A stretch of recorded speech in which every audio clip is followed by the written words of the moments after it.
Salut à tous, bienvenue sur la chaîne de l'Avengers du cinéma. Je suis l'Avengers du cinéma. Une vidéo qui sort un dimanche soir, mais quelle flagornerie suis-je en train de faire? Bonne question, moi-même je ne le sais pas. Vous avez vu? J'ai mis le t-shirt. Je pense que vous avez deviné un peu de quoi on va parler. On parlera de Marvel, mais en fin de vidéo. Gardons le meilleur pour la fin. Alors aujourd'hui, nous allons parler dans ce nouveau numéro de la Chronique Geek de 3, 4 petites choses cinématographiques. Alors commençons avec OSS 117, Alerte rouge en Afrique noire, réalisé par Nicolas Bedos. Alors, concrètement, Nicolas Bedos, c'est quelqu'un qui, moi, m'a énormément surpris.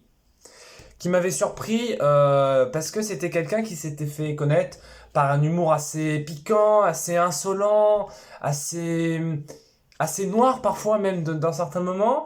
Et il fait Monsieur et Madame Adelman et La Belle Époque, qui sont des films qui parlent d'amour, qui parlent de sentiment, qui parlent de nostalgie, qui sont des films qui sont exceptionnels. Ces deux films sont vraiment super bien, vraiment regardez-les. C'est bien joué, c'est bien réalisé, c'est bien écrit.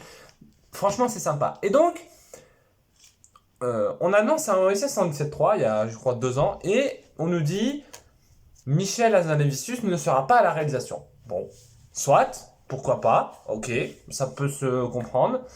Par contre, Jean Dujardin est toujours là, et l'homme qui faisait, enfin Jean-François Alain, le scénariste et le dialoguiste donc des deux premiers OSS, puisque dans OSS, la plupart des vannes, la plupart des blagues passent par les dialogues, on va pas se mentir.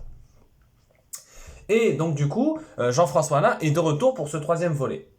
Donc on était en droit d'attendre quelque chose de sympathique, et si ce n'est d'aussi bien que les deux premiers, quelque chose de mieux. Et donc on annonce Nicolas Bedos. Je me dis, voilà, on sait que Dujardin et Nicolas Bedos, ils sont assez copains. Ok, pourquoi pas, allez, banco. Banco, une image de tournage sort, une bande-annonce qui sort. Première bande-annonce, et moi je fais, ok. Ok, pas de souci. Moi, je signe. Deuxième bande-annonce, troisième bande-annonce. Moi, je faisais pas partie de ceux qui étaient plus ou moins déçus, inquiets quand j'ai vu la bande-annonce. J'étais au contraire de ceux qui soutenaient le projet et je me suis dit, bah non, non, ça va aller, c'est tranquille. Et donc, j'ai été le voir. C'est très bien. Et c'est un très bon film. C'est un très bon film pour plusieurs raisons. Déjà, les dialogues sont toujours aussi bien que dans le premier et le deuxième. Ça, c'est clair et net. La mise en scène de Nicolas Bedos colle à ce qu'il avait envie de raconter dans ce film. Une sorte d'hommage aux films des années 80. Vous savez lesquels.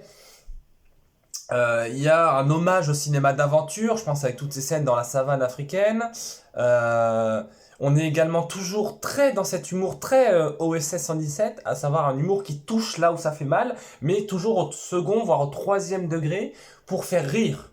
C'est-à-dire que quand OSS 117, qui est un personnage qui est misogyne, sexiste, homophobe, raciste, tout ce que vous voulez, et en fait tout ce qu'il dit est constamment désamorcé par d'autres personnages qui nous font comprendre que c'est drôle ce qu'il dit, ce qui se passe sur le plateau est drôle, puisque en fait les autres désamorcent, c'est qu'en fait Hubert de la Batte est un nul en fait. Vous voyez, je sais pas si vous comprenez ce que j'essaye de vous dire.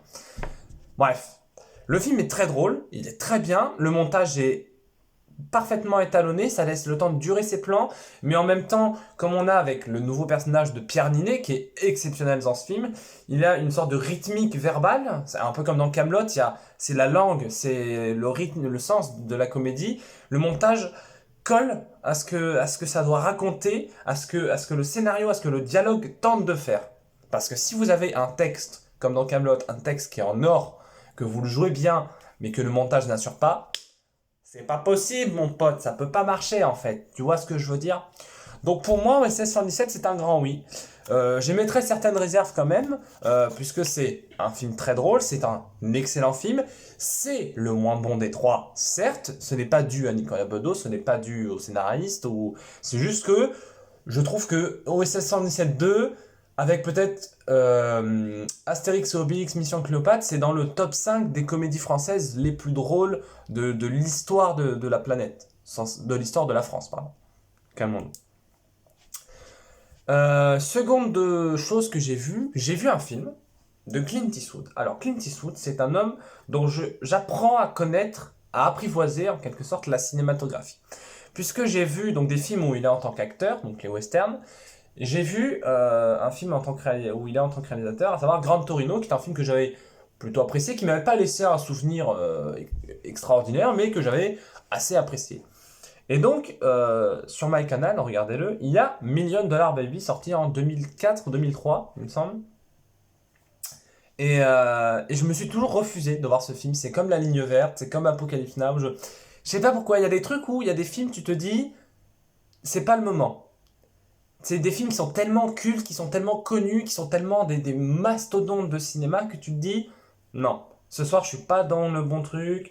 Ça m'a fait avec les films de Kubrick. Et en fait, quand j'ai enfin regardé ce film, j'ai pris un parpaing sur la tête. Concrètement, c'est une métaphore, je n'ai pas réellement pris un parpaing sur la tête, sinon je serais à l'hôpital ou décédé. Je rigole. Non, j'ai pris un parpaing sur la tête puisque c'est un film qui est d'une richesse absolument incroyable, qui est dans une mise en scène qui joue beaucoup sur le clair-obscur, qui joue beaucoup sur les silhouettes dans la pénombre. La photographie est incroyable. Clint Eastwood, et pour moi, je pense que je vais regarder ses autres films, mais je pense qu'il pourra jamais me faire autant, de me procurer autant de bonheur que ce film, même si c'est un film qui est très noir, qui est très sombre, enfin, qui est très triste.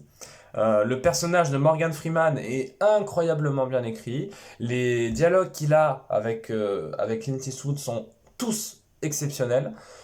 Hilary Swank, donc je crois que c'était son premier rôle à l'époque, mais elle en a pas eu beaucoup d'ailleurs. Elle est merveilleuse dans ce film. Le scénario est un bijou. Franchement, c'est juste absolument exceptionnel. C'est juste exceptionnel. C'est un film brillantissime. La musique est folle. Regardez Million Dollar Baby, c'est juste une folie. Voilà. Alors maintenant, de quoi on va parler? Vous savez de quoi on va parler? Vous savez de quoi on va parler? Alors, mes petits cocos. Mercredi dernier est sortie la nouvelle série Marvel intitulée What If, en français Et si, qui est une série animée. Bon, pourquoi pas, déjà le choix est audacieux de la part de Marvel. Une série animée qui propose des variations alternatives de l'histoire du MCU, à savoir, par exemple, on a si T'Challa, donc au lieu de devenir Black Panther, était devenu Star-Lord, donc ça sera le prochain épisode. Et donc ce premier épisode, c'est et si au lieu de Steve Rogers, le sérum du super soldat avait été donné à Peggy Carter, qui est donc devenue Captain Carter. Et donc le choix est intéressant. Le choix est intéressant puisque ça amène toute une dimension et un déroulé des événements différent de l'histoire que nous on a connue dans Captain America First Avenger, n'est-ce pas? Et c'est une série, c'est très dur de juger une série sur un épisode, effectivement. Mais ce premier épisode est incroyable, déjà en termes visuels.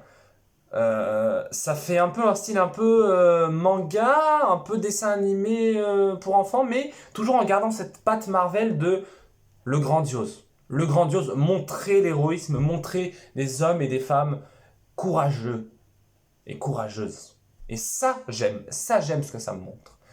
Bien entendu, il y a quand même Steve Rogers dans la série, puisque, voilà, il y a également tout un tas de petites références à Captain America, à l'histoire originale, je veux dire, que nous, en tant que fans, on le voit, on fait « J'ai compris la référence, j'ai compris ». Et donc, l'histoire est juste incroyable. Moi, j'aime ce qui s'est passé durant cet épisode. Et j'attends de voir les autres. Et puis c'est surtout que Marvel, là, en ce moment, Marvel, ils nous sortent des dingueries. Hein. Faut arrêter. Il y a eu Black Widow, on en a parlé. Il y a eu Loki, qui était formidable. Il y a, dans 3 semaines, il y a Shang-Chi qui va être exceptionnel. Ça va être exceptionnel. Arrêtez, ça va être exceptionnel. Au mois de novembre, on a la série Hawkeye, enfin, parce que Hawkeye, moi, c'est un personnage que je trouve énormément sous-coté, n'est-ce pas? Et qui en plus méritait non pas une série, mais un film, puisque il donne un film à Black Widow, mais pas à Œil de Faucon. C'est un petit peu du foutage de gueule, on va pas se mentir, hein. Donc bon, j'espère que la série sera bien. On aura la série Miss Marvel, dont je n'ai absolument rien à faire. Concrètement, en fait, Marvel, avant, ils nous avaient proposé 3 séries. Il y a des années, enfin 2 ou 3 ans, ils nous avaient dit il y aura Faucon et sa date d'hiver, ok. Il y aura Loki, ok. Et il y aura WandaVision, c'est non. Série Hawkeye, ça m'intéresse. Série What If, ça m'intéresse. Série Miss Marvel, je n'en ai rien à faire. Je n'en ai rien à faire, je suis désolé. La série She-Hulk, il y a le retour de Mark Ruffalo et le retour de l'Abomination, donc pourquoi pas tenter. La série Moon Knight, ça par contre, elle m'intéresse, puisqu'il y a Ethan Hawke qui joue un méchant, et il y a également Oscar Isaac dans un Marvel. Oscar Isaac, Ethan Hawke dans un Marvel, je pense que on peut s'arrêter ici. Hein. Si vous ne savez pas qui sont ces acteurs, partez. Partez de suite, je ne veux plus vous parler. Ensuite, qu'est-ce qu'on a? On a la série Ironheart. Arrêtez, en fait, Disney veut faire tellement d'argent et rentabiliser Disney Plus qui propose des produits, sauf que c'est pas toujours très intéressant et très fun en fait. Par exemple, Netflix ou Amazon proposent des séries qui sont des produits de consommation, mais qui sont intéressants. Ils vont faire une série Seigneur des Anneaux qui peut être sympa. Netflix a fait The Witcher, Amazon ils ont racheté Halo, enfin ils vont faire une série sur Halo. Donc voilà, faire des produits, enfin des séries sur des licences, ça peut être sympa, mais faut faire gaffe quoi, parce que là Marvel il nous déballe des séries. Euh, c'est comme au mois d'octobre. Je fais du coq à l'âne, on s'en fout. Au mois d'octobre, il y a en film Marvel, il y aura Les Éternels, réalisé par Chloé Zhao.